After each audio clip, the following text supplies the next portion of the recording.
本集內容涉及極少量但又謹慎地嚴肅的不雅用語，如果觀眾因此感到不適，我們可能在未來或者會考慮道歉。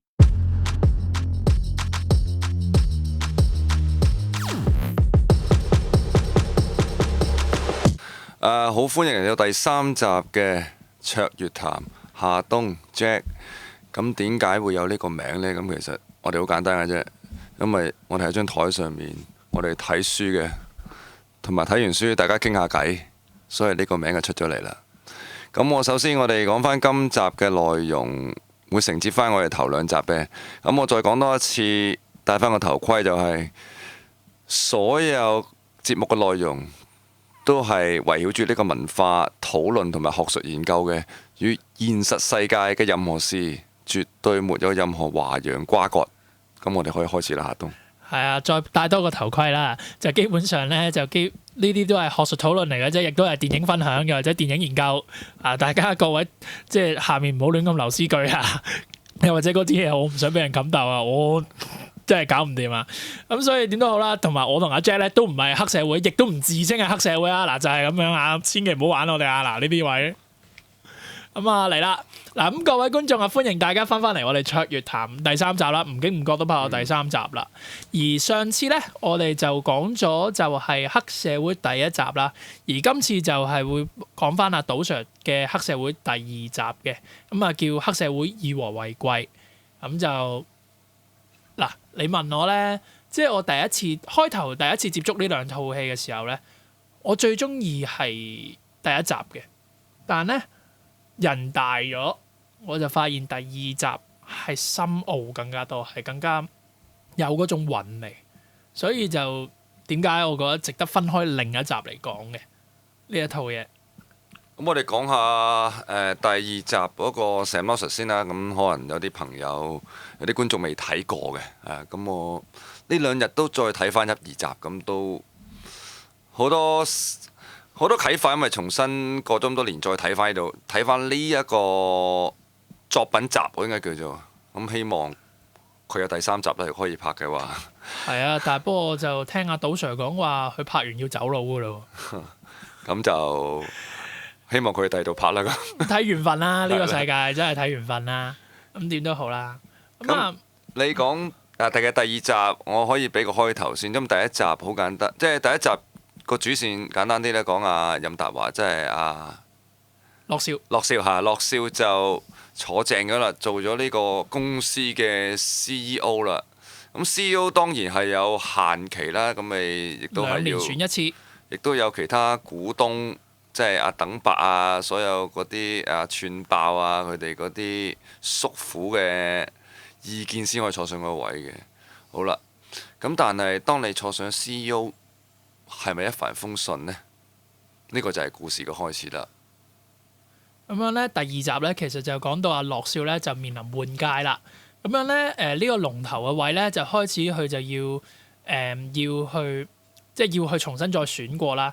但係大家睇過第1集嘅都知道，樂少份人狼子野心，佢唔係想做一個2年嘅坐館啦，佢係想坐一世人嘅。咁所以咧，呢個故事就圍繞住樂少點樣冧莊嘅。咁當然啦，其實我哋上一集咧就好少提到阿 Jimmy 仔嘅，即係古天樂嗰個角色啦。因為其實佢先係第2集真真正正嘅主角嚟嘅。咁第1集我會形容就係話係大啲同樂少，即係樂少先至係真正嘅主角啦，係咪？但係其實真正嘅主角，又或者成個故事線，如果你貫穿翻嘅話咧，就係阿 Jimmy 仔。Jimmy 仔就係第2集嘅主角嚟嘅。咁呢個係好好睇嗰樣嘢啦，就係一個好巧妙嘅設計。即係尤其是我都近排開始重溫晒成2套咧，我先至知道阿賭 Sir 喺即係呢2套戲嘅嗰個連貫性做咗啲乜。一陣可以開始講嘅。咁繼續個故事主線啦。咁啊，樂少要冧莊啦，但係問題佢唔可以噶嘛。即係其實即係祖宗家法又唔俾啦，乜嘢都唔得噶啦。但係就係 Jimmy 仔其實本身都與世無爭嘅，不過就嚟咗一個大家都冇想像過嘅一個 player， 一個 party， 就係阿石廳長。係啦，另外一個有話到事喺呢個集團以外更加大嘅 party 啦，係啦，一個更加大嘅 party。咁啊，大家知咩料啦嚇？咁啊係咁樣噶啦。咁呢個古仔咧，基本上就係講住阿 Jimmy 咧點樣為咗權力去喪失人性嗰樣嘢啦。去到最後佢終於爭贏咗呢樣嘢啦，跟住結果佢又係咩感受咧？咁就基本上就係第二集以和為貴嘅故事。其實咧咁講啦，呢一套戲由個名去到所有嘢，對我嚟講，我而家今時今日再諗翻轉頭，我真係覺得佢係一個 masterpiece 嗰個原因係真係好多個層面，不論就係話香港嘅歷史事實，又或者就係佢嘅嗰個 setting 嘅嗰個還原度，又或者就係話人物嘅成長弧度。即係不論就係 Jimmy 仔為咗喺爭取權利嘅過程，佢喪失咗佢嘅人性。阿樂少佢作為一個話事人，去到最後佢為咗佢對權力嘅嗰種執著，去到最後害死咗佢。又或者飛機即係張家輝嘅嗰個迷惘，又或者就係話阿東莞仔嘅嗰種即係嗰個分別，佢係完完全全係寫得好。係真係完整啊！係好教科書式嘅嗰種完整。唔可以忘記林雪。林雪啦，係啊，大頭啊嘛，即係我都幾肯定嘅，肯定我估就係大頭咧，其實拍呢套戲嘅時候，即係阿林雪咧拍呢套戲嘅時候咧，應該一定係有啲時忙。如果唔係冇理由寫到咁弱智嘅，黐線嘅喎！你即係你老笠啦，即係你綁票，跟住去到最後咧，你為咗個女人咧，你係會即係你做綁匪，你跟住剝埋頭套啊，又或者大佬喺隔離，跟住你仲要夠膽接條女個電話啊！即係你翻工你都唔夠薑啦，係嘛？你翻工你開會你會唔會夠薑？就係話等陣先，老細條女打電話俾我，你唔會噶嘛，係咪？好難講嘅，有時呢個世界嘅嘢有啲，所以我哋佢都講埋，有時男人去到某個位呢，就上咗腦呢，就好似連條命都唔記得嘅就係咁樣。係㗎，好多㗎。係啦，係會有啲咁嘅事情發生嘅。我即係公司都試過，真係有啲人將感情問題帶埋入嚟，咁啊通常都領嘢㗎啦。係啊，冇乜好下場嘅。係啊，冇乜好下場，真係冇乜好下場。咁但係不過呢啲 aside 啦，即係基本上就係話。即係呢一套戲嘅嗰個完整喺邊度？咁我哋可以開始講下呢一套戲啦。嗱，我哋上一集咧就其實係咪講咗就係話睇一套戲其實係睇佢頭中尾三樣嘢，即係個導演點樣處理佢嘅。其實大家對比翻咧，第二集嘅開頭同埋第一集嘅開頭咧，已經係一個好大嘅分別。第一集就係會望住就係阿杜 Sir 拍一班門生，即係一班男人諗住做四狗仔，即係諗住入門啦。佢哋背緊嘅係《洪門36世》。咁佢哋背後嘅背景音樂咧係雲公音，係嗰種用古典，即係用吉他啦，即係嗰種又或者一種大氣嗰種拎拎查查打出嚟，係有一嗰種味道嘅。咁當然啦，亦都歸功於就係話，即係當然啦，即係資料咧，就當然就係翻都係啦。香港黑社會活動真相就係張成先生天地圖書館出嘅，咁樣咧就係話過，其實洪門嗱一陣可以講下，洪門嘅嗰個發源嘅時間咧就係明末清初，雲公音嘅嗰種音樂啊，嗰種風格啊，又或者嗰啲儀式咧，全部都係明末嘅事。明末嘅事就即係咩意思咧？道教，當時明朝係篤信道教嘅。咁就係喺嗰個，即係嗰個質感喺嗰度嚟嘅。咁嗰啲門徒門生又喺度拜緊36世啊，背緊啦，即係咩啊？燒王子啊，斬雞頭啊，即係穿唔知乜嘢咁樣啦，嗰堆嘢。但係咧，如果大家有仔細留意第二集嘅開頭咧，你會完全係感受到個分別。阿杜 Sir 喺第二集嘅開頭咧，我會形容係有一種係陰森恐怖。即係你會回想起嗰種高音啊，嗰種 lingering 嘅嗰種配樂。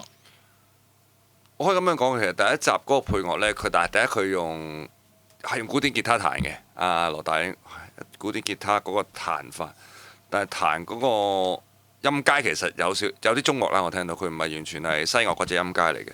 咁同埋嗰個 beat 啊比較密集啲，比較 busy 啲嘅彈出嚟嘅感覺。咁同埋古典吉他點解咁樣呢？因為其實佢用樂器都分別到嗰個階級嘅，係啊，即係樂器你話嗱，我哋好簡單，band 仔彈吉他就好似比較草根啲啦、市井啲啦。但係如果一個人拉小提琴玩 classical，就係上一層㗎啦嘛已經係。佢第一集、第二集嗰個音樂已經開咗，一開集第二集就係一個。我先唔好理個 mood，你覺得係點樣？第一個係一個古典音樂嚟嘅，古典音樂用一個小幽提琴怨嘅小提琴，陰森恐怖嗰種啦，lingering 㗎啦，即係懸疑式。有同埋咧，佢仲要係一開波咧，係影住嘅咧，就係當時嘅。如果我冇睇錯啦，就係香港嘅上環啊，即係一啲咁樣嘅圖。嗰陣時嘅人係仲留住即係留住清朝鬢邊咁樣嗰樣嘢啦。咁其實咁講嘅。大家如果有留心我哋上一集卓越談咧，有講過就係話洪門，我成日都講啦，我好強調一樣嘢就係有中國洪門同埋香港洪門之分嘅。咁而家可以開始講啦。咁記唔記得咧？阿黑骨人咧喺度拜碼頭，即係同所有嘅大佬喺度講啦。我哋咧就係我小弟黑骨人係嚟自洪門嘅，隸屬洪門天寶山碧血堂。司職紅旗五哥，但係大家有即係各位觀眾如果有留心聽我哋上一集講嘅就係話洪門唔係就係話咩四狗仔啦，四狗仔紅棍白紙線草鞋之後二路元帥之後就係香主即係大佬龍頭呢一個位嘅啫咩，得6個位嘅啫嘛，紅旗五哥邊忽嚟㗎？係咪？咁呢個咧就係中國洪門同埋香港洪門嗰個分別。咁喺呢本書啦，即係張勝先生咧係好寫得好仔細嘅。佢有講過一樣嘢就係咩咧？就係話啦，其實咧喺中國嘅洪門咧，首先每次自報家門咧，都一定係乜乜山乜乜堂，之後先至再到你喺呢個堂口，你係作為一個乜嘢嘅職位嘅司職紅旗五哥嘛，司職咁可能香港叫新秀唔知乜職啦，即係新秀426啊，唔知乜乜乜咁樣啦。咁呢個其實你會睇到嘅。咁我可以同大家講下啦，即係根據本書入邊講咧，其實嗰11級係咩咧？就係香主、大爺、二哥、三哥、四姐、五哥、六哥、七妹、八哥、九哥、老幺11個位。係咁多嘅原來。係11個位嘅。但係其實張勝先生喺本書入邊咧就俾咗個答案，點解香港同中國大陸當時嘅嗰個堂口個階級要咁樣分別咧？其實原因不外乎兩個，好簡單嘅啫。其實就係架構問題啦。嗱，大家翻嚟公司咁樣好啦，你作為一間 multinational company， 即係 MNC 咁樣，咁你有成即係可以一個部門入邊有10幾個級咁 make sense 啊，因為你多人啊嘛。係。咁但係你係一間 startup 咧。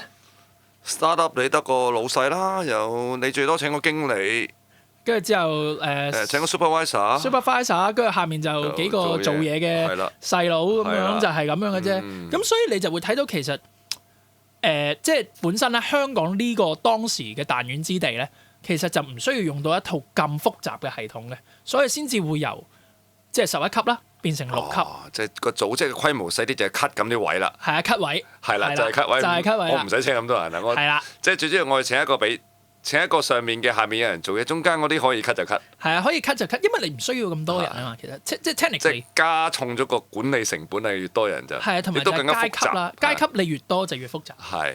即係官大半級啊，壓死人嘅。係啊。呢個世界，即係不論你官場定職場，你都係啊啦。係啊。即係大家都可能即係翻工嘅時候咧，都應該試過就係大家唔同 team，但係理論上同級嘅時候咧，你都點佢唔喐啦。更何況就係大家當大家都係 manager 級啊，你都唔夠膽點隔離下面啲 junior 做嘢啦，係咪先？即係好多呢啲香港嘅或者世界職場嘅一啲規則啦、一啲規矩咧、文化啦，都係咁樣。喺黑社會都係適用嘅，因為有架構、有組織咧，就係咁樣。而第二個原因啦。其實亦都係一個關於一個比較基本少少叫做政治哲學101啊，統治合法性嘅問題。嗱，阿 Jack，我同你講啦，你就司職紅旗五哥啦，嚟咗香港設立一個分堂，即係例如咁碧血堂先算啦。咁碧血堂啦，我嚟到香港，我搞一個堂口叫做碧血堂，我係五哥，我司職紅旗五哥。OK。如果終有一日我同你講話，我係大陸碧血堂嘅，即係又係天寶山碧血堂，我係三哥，我大你2級。到底係你大定我大咧？係啊，呢個問題問得好啦。即係我可以講係，即係我當一間國際企業，我係翻嚟過嚟香港開麥當勞。係啦。我喺香港嘅代理總代理，成個香港麥當勞我睇嘅。但係如果嗰邊有一個麥當勞總公司派過嚟嘅人，咁就唔同講法㗎係啦，啦。就算即係如果我想問，如果係嗰個嗱，如果你現實生活，如果你就算佢嗰邊個 title 係稍為細過我少少，但係其實我係要聽佢講噶嘛。headquarter 喺嗰邊啊嘛。係啦，因為佢你係 branch headquarter 嚟㗎啫嘛係啦，branch headquarter 嘅人啊嘛。咁我想問下頭先，咁如果我係五哥大定咩？頭先三哥定五哥？三哥咯，我三哥我咪食咗你咯。啦，係。即係如果終須有一日天寶山碧血堂派個三哥落嚟，係咁咪成個堂口同你食咗佢咯。嗯因為嗰啲叫認祖歸宗，即係總公司就可以過嚟將成個香港 brand 接管咗，接管咗佢啦。係啦，咁我就可以執包袱走啦。係啊，你唔係啦，使都㗎啦我可以唔。使撈啦。咁所以咧，香港嘅洪門，所以點講好咧？其實呢個係有少少要 debunk 嘅，即係好多香港電影嘅文化入邊啦，就會自稱自己，哇！我係黑社會啊咁樣好啦。但係通常即係江湖片啊，我唔會自稱自己黑社會噶嘛。係係。咁你會搭到啦。咁但係通常咧，你會見到好多老一輩嗰啲咧，就會自稱我洪門嘅。咁呢個咧就係以訛傳訛嘅，即係對歷史事實上咧係唔正確嘅一個稱呼嚟嘅。即係不論即係當然啦，即係賭 Sir 嘅刻骨人咧，其實喺歷史上啊，即係根據張勝先生嘅記載啦，就係話咧，其實刻骨人咧就唔知隸屬咩山，不過佢係隸屬於咧和義勇堂嘅和義勇嘅人嚟嘅，佢唔係碧血堂，咁唔緊要啦。但係點解呢一個開場有意思咧？高級咧，其實因為好有趣嗰樣嘢。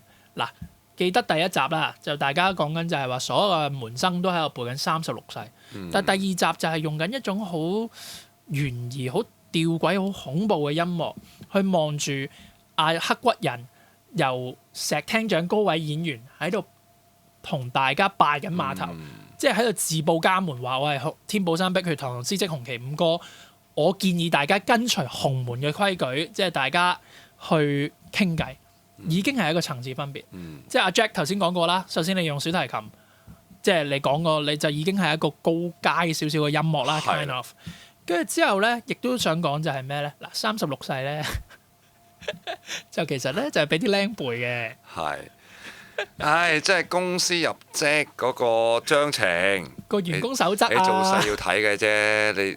你 CEO 你俾個 CEO 俾個話得時嘅兩下得啦，唔使噶啦，唔關我事唔好叫我睇呢啲嘢。你唔好叫我，你 set 咗佢得㗎啦，唔好理我。佢一隻字都冇去背，我同你講，係啊睇你睬你好傻。真正 care 你嗰個咧，可能係個 HR。係啦。但係問題咧，HR 其實平時都唔 care 嘅，係要執你嗰下。係啦，佢先至會喐你嗰陣咪攞出嚟逐條同你對咯，公司守則係啊，你佢唔老禮你嗰陣。係啊，嗱，所以咧，大家就會睇到就係話權力者係會制定規則嘅，而第二集嘅開頭制定規則俾弱者。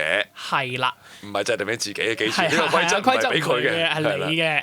所以咧，第二集嘅開頭其實咧，當然都係一啲洪門嘅入會儀式，但係就係話你會睇到賭 Sir 嘅嗰個深度嗰個分別咧，就係話咁俾人知就係話，因為刻骨人同大家拜緊碼頭啦，佢亦都同緊各個堂口嘅話事人講話，我哋咧每一個堂口咧應該咧用講數嘅方式去拆掂件事，而唔係隻抽。咁其實亦都有歷史根據嘅，因為其實咧字頭其實當然啦，亦都有分兩種嘅，有啲即係又或者咁講啦，我哋會直接啲咁講利益集團。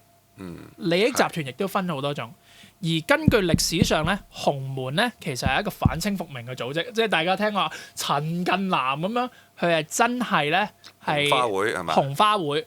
咁當然啦，天地會、紅花會咧，其實亦都係洪門嘅分支啦。天地會陳近南，另外嗰個紅花會係另外一度陳家樂，書劍恩仇錄，書劍恩仇錄啱啦。其實都係洪門啫嘛，佢都係洪門嘅嗰條水嘅支派嚟嘅，都係紅花會即係嗰種啦。咁但係就係話想講嗰樣嘢就係乜咧？就係話其實即係佢係同緊每一個堂口嘅堂主講，就係話不如咁啦，我哋咧就用個和字喺個頭度，咁我哋以和為貴。大家咧就千祈唔好隻抽啦，就不如咁啦。有啲咩事就講數解決佢，文明啲。因為其實好簡單啊，香港嘅幫會咧，最起初咧未洪門嘅規矩未入嚟之前咧，其實咧係一班碼頭咕喱去玩嘅。咁當然啦，個玩法咧就其實似當年中國清初，如果我冇讀錯書嘅話咧，係曹邦，即係。